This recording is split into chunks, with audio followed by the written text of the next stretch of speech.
Madam Sonia Gandhi ji, Rahul Gandhi ji, Priyanka Gandhi ji और इस मंच पे बैठे हुए हमारे पार्टी के सभी नेतागण, आज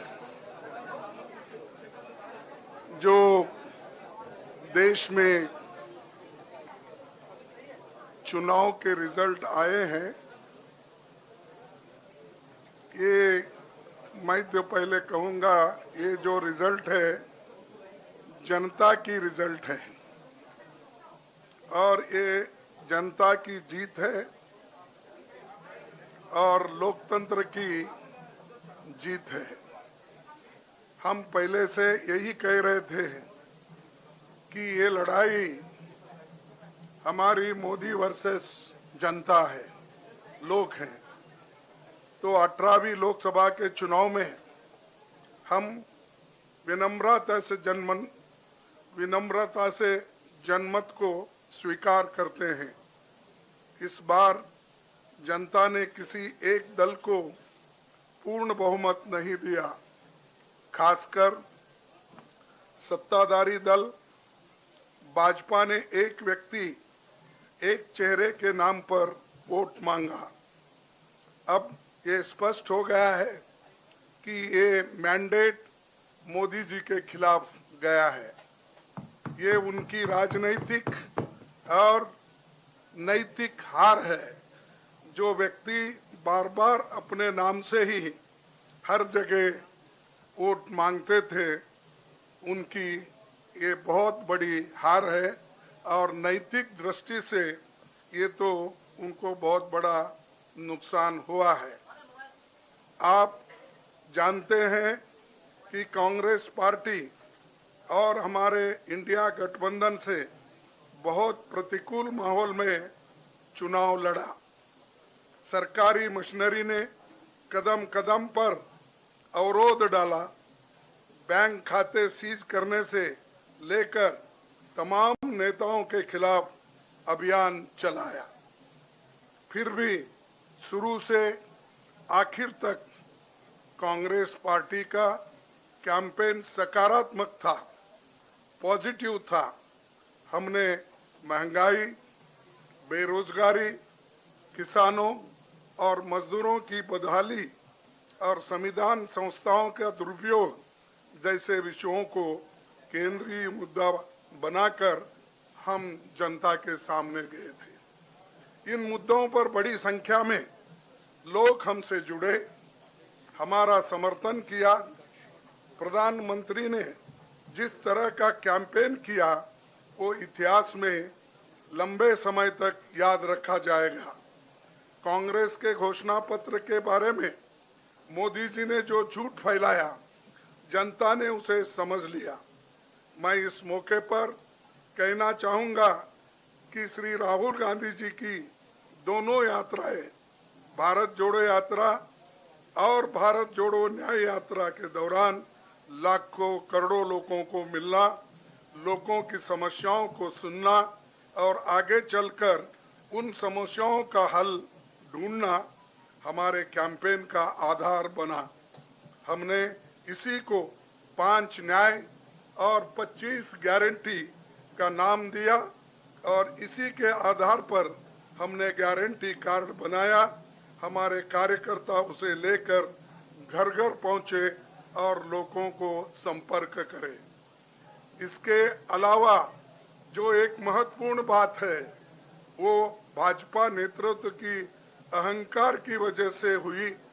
उन्होंने धीरे धीरे सारे संवैधानिक संस्थाओं के ऊपर गैर कानूनी तरीके से कब्जा करने की कोशिश की।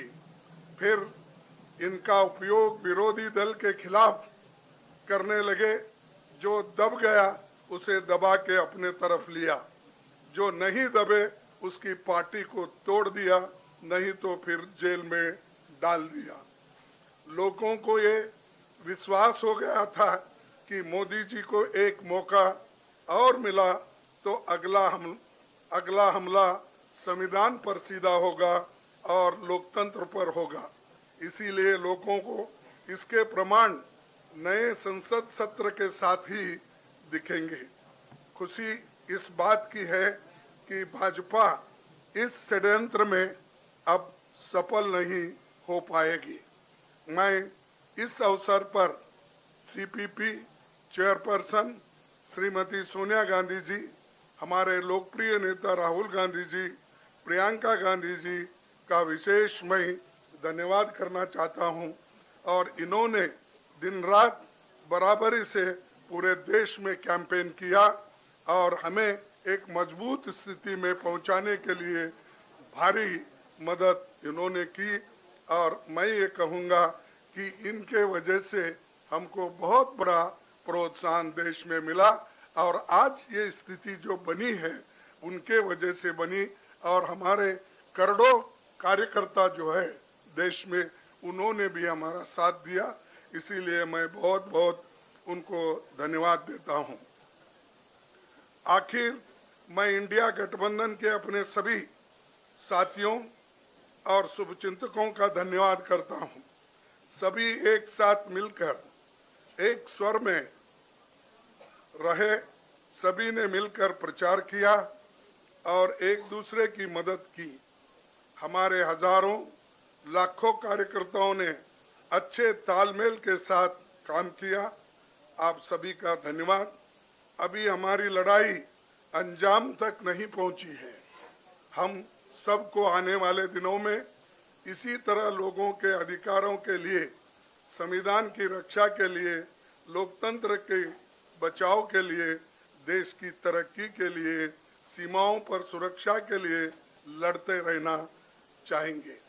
हमें सुनिश्चित करना होगा कि संसद सुचारू रूप से चले, विपक्ष के मुद्दों को प्राथमिकता मिले, संसद में उन पर बहस हो। आने वाले दिन महत्वपूर्ण होंगे। हम आपसे बात करेंगे जब कभी भी मौका मिले। आप सभी को मेरा धन्यवाद और आपका साथ भी हमको रहा और हमने चुनाव में भी जहाँ हमको जितना हो सकता है वो साथ आपने दिया, इसलिए आप सभी को भी मैं धन्यवाद करता हूं और सभी को नमस्कार। शुक्रिया खड़गे जी। मैं राहुल जी से गुजारिश करूंगा वो आपको संबोधित करें।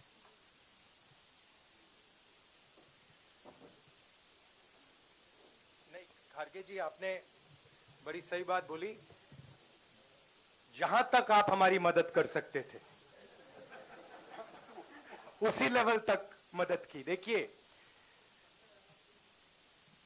ये चुनाव इंडिया गठबंधन और कांग्रेस पार्टी सिर्फ एक राजनीतिक दल के खिलाफ नहीं लड़ी थी। ये चुनाव हम बीजेपी, एक राजनीतिक दल, हिंदुस्तान के इंस्टीट्यूशंस, हिंदुस्तान का जो पूरा गवर्नेंस का स्ट्रक्चर है, इंटेलिजेंस एजेंसीज, सीबीआई, ईडी, ये सब, आधी जुडिशरी, इन सब के खिलाफ हम लड़े थे। क्योंकि इन सब संस्थाओं को, इन सब इंस्टीट्यूशंस को नरेंद्र मोदी जी ने और अमित शाह जी ने कैप्चर करा, धमकाया, डराया। प्रेस की तो मैं बात करता रहता हूं। आपको मतलब काफी बार कहा है कि आपका भी रोल रहना चाहिए और उस रोल को काफी लोगों ने किया, काफी लोगों ने खुल के किया, काफी लोगों ने छुप के किया। और आपके इमोशंस कहां थे हमें मालूम है। लड़ाई संविधान को बचाने की थी, कॉन्स्टिट्यूशन को बचाने की थी। और मैं आपको सच बताऊं तो मेरे माइंड में था पहले से, जब इन्होंने हमारा बैंक अकाउंट कैंसिल किया, जब चीफ मिनिस्टर्स को जेल में डाला, पार्टियां तोड़ी, मेरे माइंड में था कि हिंदुस्तान की जनता अपने संविधान के लिए एक साथ खड़ी होकर लड़ जाएगी। और यह सच साबित हुआ। मुझ में भरोसा था और मैं हिंदुस्तान की जनता से, इंडिया गठबंधन के पार्टनर्स से, कांग्रेस पार्टी के हमारे सब नेताओं और बब्बर शेर कार्यकर्ताओं से दिल से धन्यवाद करना चाहता हूं। आपने संविधान को बचाने का पहला और सबसे बड़ा कदम ले लिया है। कांग्रेस पार्टी ने इस चुनाव में, कांग्रेस पार्टी के सब नेताओं ने 2-3 चीजें की। सबसे पहले हमने इंडिया गठबंधन के पार्टनर्स की रिस्पेक्ट की, उनकी जो विशेष थी उनको हमने साथ लिया, और आपने देखा होगा कि जहां भी गठबंधन लड़ा हम एक होकर लड़े। दूसरी बात, कांग्रेस पार्टी ने क्लैरिटी से हिंदुस्तान को एक नया विजन दे दिया है, pro poor vision, pro production vision Hindustan को इंडिया गठबंधन ने साफ दे दिया है। ये जो हमारा परफॉर्मेंस हुआ है, इंडिया गठबंधन का परफॉर्मेंस हुआ है, इसके पीछे कॉन्स्टिट्यूशन, जो रिजर्वेशन पर बीजेपी ने आक्रमण किया, गरीबी, अदानी जी के आपने स्टॉक्स तो देखे होंगे, देखे हैं वो स्टॉक्स उनके, तो बड़ी इंटरेस्टिंग बात है। जनता अदानी जी को मोदी जी से डायरेक्टली कोरिलेट कर रही है। मोदी जी की हार होती है, स्टॉक मार्केट कहता है भैया मोदी जी गए तो अदानी जी गए, मतलब डायरेक्ट रिलेशनशिप है, करप्शन की रिलेशनशिप है। और देश ने नरेंद्र मोदी जी को साफ कह दिया है कि हम आपको नहीं चाहते हैं।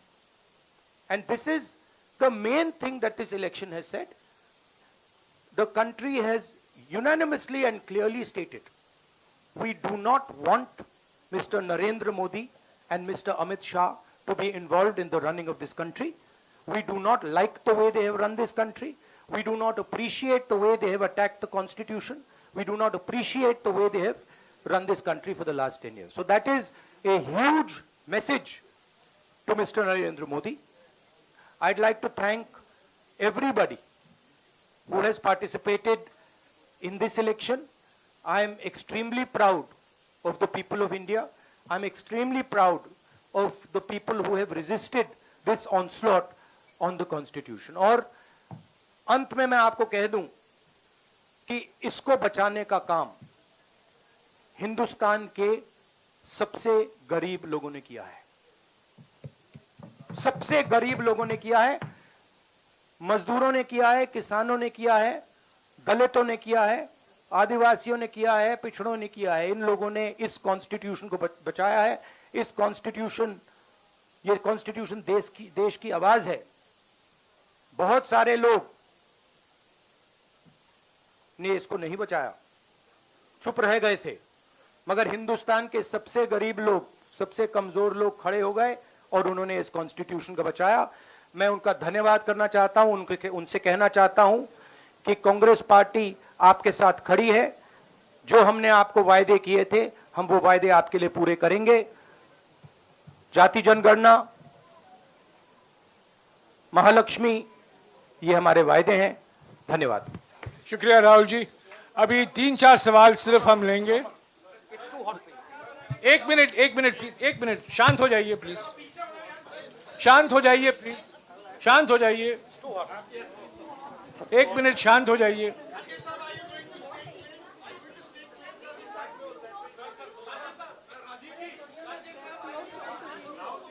एक मिनट शांत हो जाइए।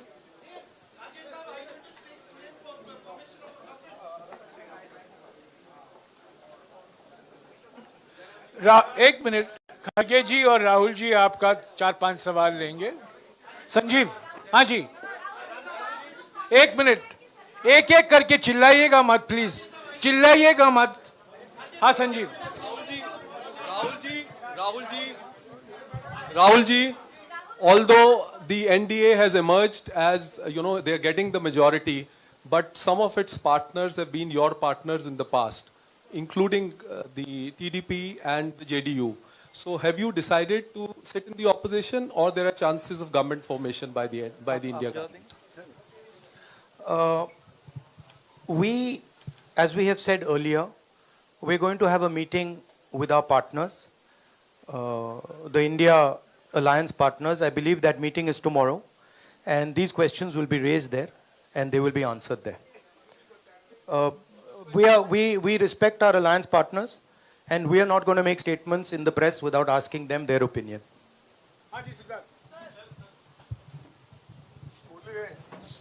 सर, आप ये कह रहे हैं कि ये हिंदुस्तान के गरीब की जीत है, संविधान बचाने की जीत है, तो अगर आप लोग विपक्ष में बैठते हैं और सरकार बनाने की पहल नहीं करते हैं, क्योंकि नंबर एनडीए और इंडिया अलायंस में कुछ ज़्यादा नहीं है, और अगर पहल नहीं करते हैं तो कैसे उनको आप जो है आगे उनका हक दिलाने के लिए आगे आ पाएंगे? वही सवाल आप मतलब दूसरे तरीके से पूछ रहे हो। कल डिसाइड होगा, इंडिया गठबंधन की मीटिंग है, कल हमारा अलायंस डिसाइड करेगा। बड़ी फाइन लाइन है, तो जो इंडिया गठबंधन डिसाइड करेगा उस पर हम एक्शन लेंगे।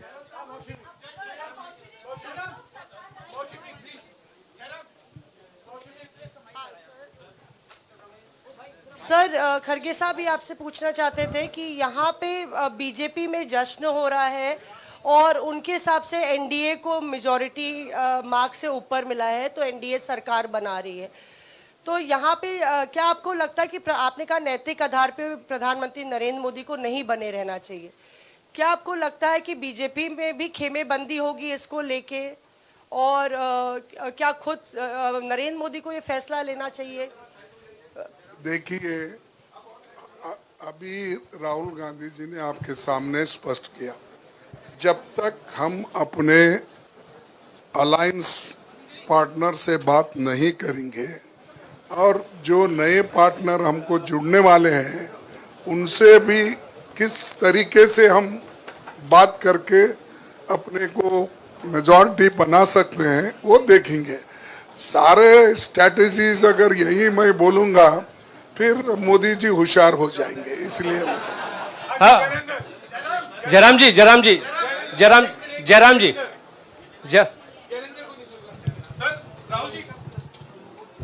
राहुल जी, खरगे साहब ने कहा कि हम जनादेश को स्वीकार करते हैं। जनादेश इंडिया गठबंधन के लिए क्या है? विपक्ष में बैठने के लिए या सरकार बनाने की कोशिश करने के लिए? और आप दोनों सीटों से जीते हैं, बधाई। आप कौन सी सीट रखने वाले हैं? नहीं, सब दोनों सीटों से जीता हूं, और रायबरेली और वायनाड के जो वोटर्स हैं उनका दिल से धन्यवाद करना चाहता हूं। अब डिसाइड करना है कौन सी सीट पे मैं रहूंगा, थोड़ा पूछूंगा और फिर डिसाइड करूंगा। दोनों सीटों में तो नहीं रह सकता हूं, बट अभी डिसाइड नहीं किया है।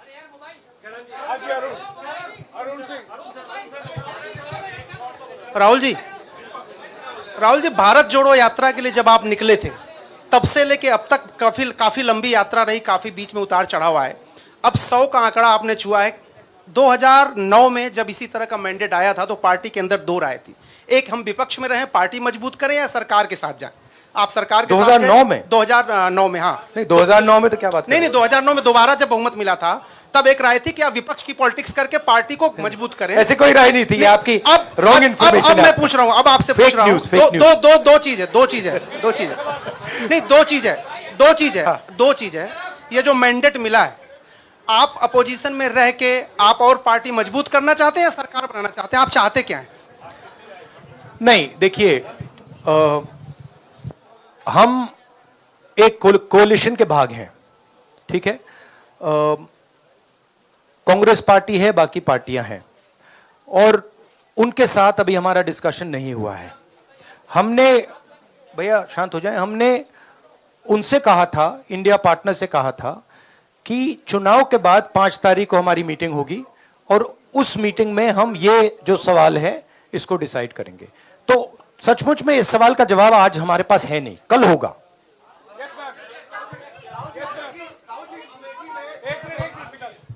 राहुल जी, अमेठी में आपके लिए कहा गया कि राहुल गांधी ने अपने पीए को चुनाव लड़ा दिया, अब उन्हीं किशोरीलाल शर्मा नहीं, देखिए ये बीजेपी ने कहा था नहीं, देखिए बीजेपी लोगों को रिस्पेक्ट नहीं करती है और आज उन्हीं किशोरीलाल ने हरा दिया, तमीज से बात नहीं करती है। मगर किशोरीलाल शर्मा जी जो हैं वो 40 साल से अमेठी में कांग्रेस पार्टी के लिए काम कर रहे हैं और उनका अमेठी की जनता के साथ रिश्ता है। शायद बीजेपी के लोगों को यह बात समझ नहीं आई थी कि किशोरीलाल शर्मा जी अमेठी से बहुत क्लोजली कनेक्टेड व्यक्ति हैं और इसलिए उनकी जीत निश्चित थी। और मैं उनको कंग्रेचुलेट करना चाहता हूं कि अच्छी तरह वो जीते हैं। और उनको बारे में ये कहना कि वो पीए हैं, स्टनो हैं, ये बिल्कुल गलत है, ये ऑफेंसिव है, ये नहीं कहना चाहिए। राहुल जी मैं मोहित हूँ न्यूज नेशन से। सर कहते हैं आपने एक बात बोली जो मैं इसके जवाब देना चाहता हूं। देखिए यूपी की जनता से मैं कहना चाहता हूं, आपसे ज्यादा पॉलिटिकल विजडम, मतलब आपने कमाल करके दिखा दिया। यूपी की जनता ने कमाल करके दिखा दिया। नहीं, बहुत सारे स्टेट्स ने कमाल करके दिखाया, मगर बीजेपी यूपी ने हिंदुस्तान की राजनीति समझकर, कॉन्स्टिट्यूशन पर खतरा समझकर उत्तर प्रदेश ने कॉन्स्टिट्यूशन की रक्षा की है। और मैं सब स्टेट्स का धन्यवाद करना चाहता हूं, मगर उत्तर प्रदेश को मैं स्पेशल कहना चाहता हूं, आपने कांग्रेस पार्टी का, इंडिया गठबंधन का समर्थन किया। बहुत बहुत धन्यवाद। राहुल जी आखिरी सवाल। और इसमें यूपी में एक और बात मैं बोल देता हूं, एक और बात यूपी के बारे में बोल देता हूं। इसमें मेरी बहन प्रियंका गांधी का भी काम है, जो यहां पीछे छुपी हुई है। राहुल जी शुक्रिया साथियों, शुक्रिया। हो गया सर राहुल जी